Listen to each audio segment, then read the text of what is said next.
हरे कृष्णा, राधे राधे।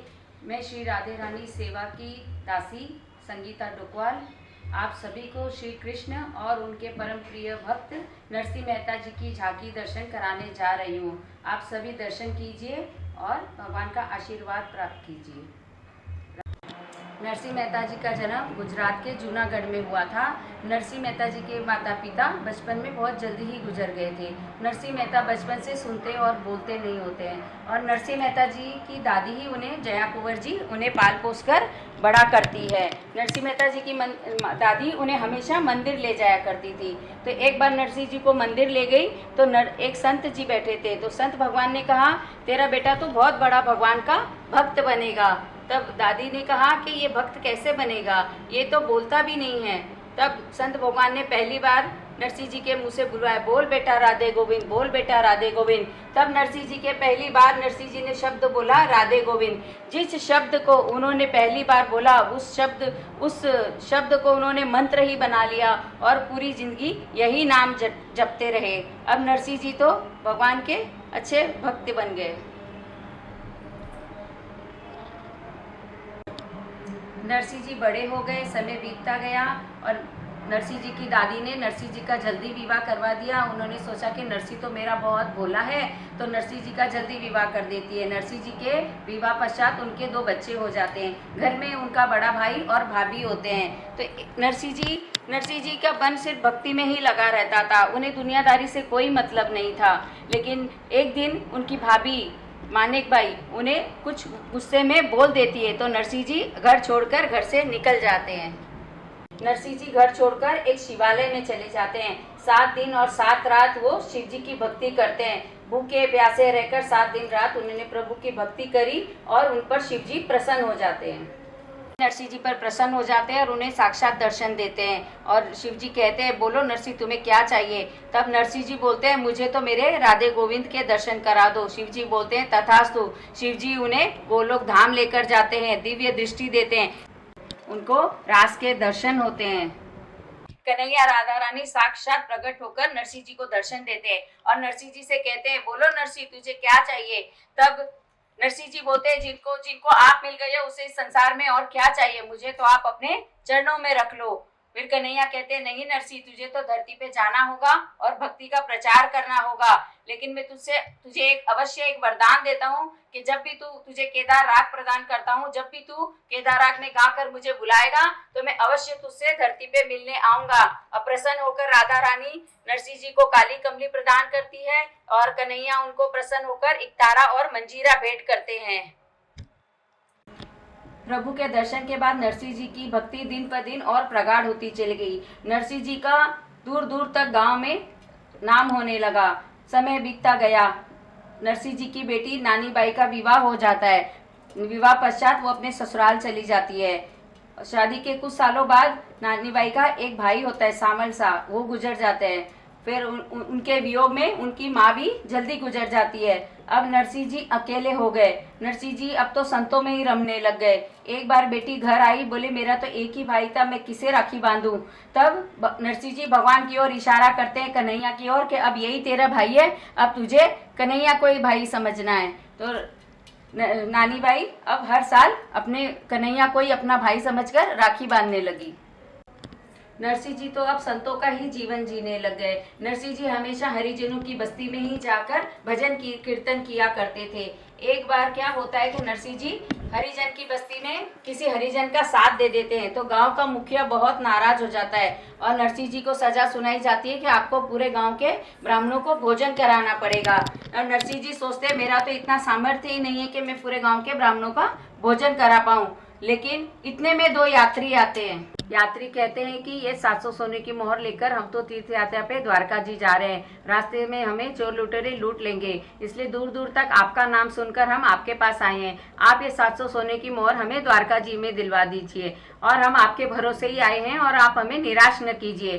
तो नरसिंह जी भी संकोच में पड़ जाते हैं और वो सोचने लगते हैं कि मैं किसे जानता हूँ द्वारका जी में। तब वो कन्हैया की ओर देखते हैं तो बोले, मुझे तो मेरा सावरिया का ही मैं तो सिर्फ मेरे सावरिया को ही जानता हूँ। तो सावरिया के नाम की हुंडी लिख के उन यात्रियों को दे देते हैं और यात्री पूछते हैं कि इसमें आप पता तो लिख के दीजिए उनका। तब नरसिंह जी कहते हैं कि द्वारका जी में तो हर जन जन उनको जानता है, जाओ आपको सावरिया सेठ मिल जाएंगे। वो 700 सोने की मोहर नरसिंह जी सोचते हैं कि भगवान ने ही उनके लिए भेजी है। जैसे ही वो पूरा रसोई की सामग्री सामान लेकर अपने घर पहुंचते हैं तो देखते हैं कि महाराज के बेश में कन्हैया रुक्मिणी जी वहाँ ऑलरेडी पहले से ही उनका वेट कर रहे हैं। और वो कहते हैं, नरसिंह जी हमने तो सुना है आपके घर भोज होने वाला है और हम तो महाराज हैं, अगर हम तो रसोई बनाते हैं और अगर आप कहिए तो हम आपके यहाँ रसोई बना देते हैं, हमें भी कुछ व्यवसाय मिल जाएगा। नरसिंह जी बोलते हैं इससे अच्छी बढ़िया बात क्या हो सकती है। तब पूरे कन्हैया और रुक्मिणी जी मिलके पूरे ब्राह्मणों के भोजन बनाते हैं और ऐसे नरसिंह जी का पूरा ब्राह्मण भोज पूरा कराते हैं। नरसिंह जी अब अपने भगवान को पुकारते हैं कि प्रभु अब आपको आपके भक्त की लाज रखनी है। तो प्रभु कन्हैया सावरिया सेठ बनके उन यात्रियों को 800 सोने की मोहर लौटाने जाते हैं। और भगवान सावरिया सेठ एक विनती करते हैं यात्रियों से कि आप जब लौट के जाओगे तो नरसिंह जी से मिलोगे तो उनसे कहना कि ऐसी हुंडी मेरे नाम की लिखते रहे। समय बीतता जाता है, नानी बाई की बेटी का विवाह मन जाता है। तो उनके नानी बाई के ससुराल वाले सोचते हैं नरसिंह जी के पास तो कुछ देने के लिए है नहीं, अगर वो मायरा भरने आएंगे तो उनकी इज्जत चली जाएगी। तो वो पंडित जी के साथ इतना सामान की लिस्ट लेके भेजते हैं जैसे कोई राजा महाराजा के यहाँ से मायरा आने वाला है, इतना लिख के भेजते हैं। और पंडित जी जाकर नरसिंह जी को वो निमंत्रण पत्र देते हैं और वो सामान की लिस्ट देते हैं। नरसिंह जी वो लिस्ट पढ़ते हैं और कन्हैया के चरणों में रख देते हैं और प्रभु से कहते हैं तू जाने और तेरा काम जाने।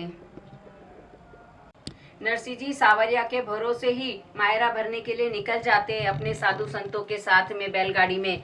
लेकिन जैसे अंधेरा होता है रात के समय उनकी बैलगाड़ी का चक्का टूट जाता है। तब संत सब बोलते हैं नरसिंह जी यहाँ तो अपन तो जंगल में फंस गए हैं और यहाँ पे तो जंगली जानवर हमें खा जाएंगे, अब आप ही कुछ करिए और आप अपने सावरिया को बुलाइए। तब नरसिंह जी फिर भगवान को पुकारते हैं तो भगवान किसना खाती बन के आते हैं और उनकी बैलगाड़ी का चक्का ठीक करते हैं और इसी बैलगाड़ी में बैठकर कन्हैया इन नरसिंह जी को और सभी को अंजार गांव तक पहुंचा कर आते हैं। नरसिंह जी जैसे ही अंजार गांव पहुंचते हैं अपनी बेटी के ससुराल अपनी बेटी से मिलने जाते हैं, लेकिन ससुराल वाले उन्हें अपनी बेटी से मिलने नहीं देते। कहते हैं तू तो खाली हाथ आया है, तुझे अपनी इज्जत कीनी पड़ी है, लेकिन हमारे यहाँ तो सोचा होता अगर आना है बेटी से मिलना है तो जो सामान लिख के भेजा है वो सारा लेकर आवे तभी हम आपको मिलने देंगे। नरसिंह जी का वहाँ अपमान होता है। नरसिंह जी दुखी होकर घर से लौट जाते हैं और नानी बाई को भी बहुत दुख होता है। नानी बाई को अपने पिता का अपमान हुआ तो बिल्कुल भी सहन नहीं हुआ। नानी बाई ने सोचा कल मैं घर से बाहर पानी भरने के बहाने कुएं पर जाऊंगी और मैं लौटूंगी नहीं, मैं उसी कुएं में गिरकर अपनी जान दे दूंगी। और नानी बाई जैसे ही कुएं में डूबने जाती है तो कन्हैया साक्षात प्रकट होते हैं और कहते हैं कि नानी भाई ये क्या करने चली हो, जिसके नरसिंह जी जैसे पिता हो और मेरे जैसा भाई हो उसने इतनी चिंता क्यों करी, तूने मेरी राह क्यों नहीं देखी। जा मैं तेरा सावल सा वीर बनके तेरी राखी की लाज रखने मैं मायरा भरने आ रहा हूँ। नानी बाई की तो खुशी का ठिकाना नहीं रहा, जो वो रोती बिलखती रहती थी, घर में दुखी हुआ रहती थी, लेकिन घर में जाके खूब नाचने लगती है, खूब खुशी होती है। प्रभु नरसिंह जी वहाँ प्रभु को पुकार रहे हैं पर प्रभु के वेट कर रहे हैं, लेकिन प्रभु आ नहीं रहे। नरसिंह जी बड़े दुखी हो जाते हैं। लास्ट में नरसिंह जी ने केदार राग गाया। वहाँ आधी रात को गोलोक धाम में कन्हैया की नींद खुलती है तो सारी रानियां चौकन्ना हो जाती है। वो कहती है प्रभु हमसे क्या गलती हो गई जो आज आपकी आधी रात में नींद खुल गई। कोई चरण दबाती है, कोई पंखी करती है, कोई जल लेके आती है, लेकिन प्रभु बोलते नहीं, मुझे तो मेरे भक्त ने पुकारा है, मुझे तो अभी मेरे भक्त के काम से मुझे मायरा भरने जाना है। तभी भगवान आधी रात को कुबेर का भंडार पूरा खुलवाते हैं और सारी रानियों से कहते हैं कि मायरे की ऐसी तैयारी करो कि जो ऐसे कपड़े मेरी रानियों ने भी नहीं पहने हो, ऐसे गहने मेरी रानियों ने भी कभी देखे हो, ऐसे जो सामान के साथ भगवान नरसिंह मायरे की पूरी तैयारी करते हैं। रातों रात पूरा बाजार खुलता है और सारी रानियां मिलके पूरा मायरे की तैयारी करती हैं। नरसिंह जी भगवान को पुकार रहे हैं और देखते ही कन्हैया और रुक्मिणी जी का रथ आकर नीचे रुकता है और कन्हैया और रुक्मिणी जी साक्षात प्रकट होकर नरसिंह जी को कहते हैं चलो नरसिंह जी हम तो मायरा भरने आए हैं। नरसिंह जी के साथ कन्हैया और रुक्मिणी जी पूरे साजो सामान के साथ पूरे गांव में, अंजार गांव पहुंचते हैं और इतना मायरे का सामान लाते हैं, इतना सामान लाते हैं कि गांव में के लोग घर के बाहर खड़े होकर देखने लग जाते हैं। ऐसी शोभा यात्रा तो उन्होंने कभी देखी ही नहीं होती है। सब आश्चर्य करते हैं कि इतना सामान, इतना साजो सामान किनके घर जा रहा है। चलेगा। नंद के आनंद भयो जय कन्हैया लाल की, नंद के आनंद भयो जय कन्हैया लाल की, नंद के आनंद भयो जय कन्हैया लाल की, नंद के आनंद भयो जय कन्हैया लाल की। तो जो पंडित जी नरसिंह जी को लिस्ट देने आए थे, मायरे का बुलावा देने आए थे, वो कहते श्रीरंग जी से, देखो देखो नरसिंह जी तो गाजे बाजे के साथ, पूरे साजो सामान के साथ मायरा भरने के लिए आए हैं। श्रीरंग जी नरसिंह जी से पूछते हैं कि ये आपके साथ कौन आए हैं। तब कन्हैया जवाब देते हैं कि नरसिंह जी तो मेरे सेठ है और मैं तो उनका दास हूँ, और नानी बाई तो मेरी धर्म की बहन लगती है, और हम मायरा भरने के लिए आए हैं। भगवान ने सोने के तारों से और रत्नों जड़ित चुंदड़ी नानी बाई को उड़ाई है, और भगवान ने पूरा 56 करोड़ का मायरा दिया है, और भगवान ने पूरे 56 करोड़ का मायरा दिया है। उसको देने के बाद भी भगवान का मन नहीं भरता, तो भगवान कहते हैं, भगवान ने 1.25 पहर सोने की सिक्कों की बारिश करी, और भगवान ने कहा कि नानी बाई के मायरे से कोई भी खाली हाथ न जाए। तो ये है नानी बाई का मायरा। आइए आपको दर्शन कराते हैं प्रभु मायरे में क्या क्या लेकर आए। सोने चांदी के चारों से बने हुए रत्नों जड़ित भगवान कपड़े लेकर आए। मोजड़िया सोने चांदो जड़ित हीरो की मोजड़िया लाए। 9 लखा हार लाए। इतने सारे फल फ्रूट लाए। सारे सोने चांदी के बर्तन, गहने और मोतियों के हार, 9 रत्नों के हार, मोतियों जड़ित मालाएं इतनी लेकर आए। और सारे इतने सोने चांदी के बर्तन, चांदी और सोने की मोहरे, हीरे जवाहरात सभी कुछ लाए। प्रभु ने इतना राशन, मेवा, फल फ्रूट इतना सब लाए कि उनके यहाँ रखने की जगह ही नहीं थी। ये है भगवान का 56 करोड़ का मायरा। जय श्री कृष्ण, राधे राधे। आशा करते हैं आपको ये झांकी अच्छी लगी होगी।